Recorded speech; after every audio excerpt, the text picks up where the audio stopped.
এখন বাংলাদেশের অবস্থা কঠোর অবস্থা, যা আসলে ভাষায় প্রকাশ করা সম্ভব নয়।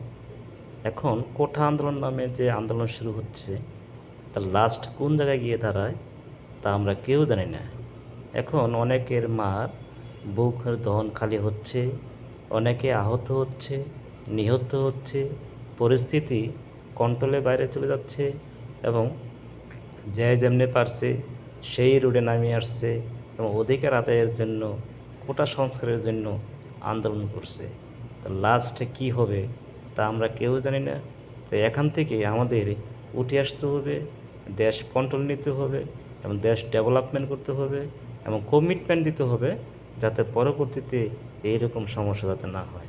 তাই আমার আকুল আবেদন, বিনীত নিবেদন, যাতে এই সমস্যাগুলা ইমিডিয়েটলি সলভ হয় এবং মানুষের প্রতি মানুষের শ্রদ্ধা, ভক্তি, ভালোবাসার সৃষ্টি হয় এবং আগের মতো মানুষ আবার জীবনযাপন করে এবং সুন্দরভাবে দেশ চলতে পারে, এটাই আমি চাই। এটাই জাতির কাছে আমার অনুরোধ, এটাই আমার আশা আকাঙ্ক্ষা।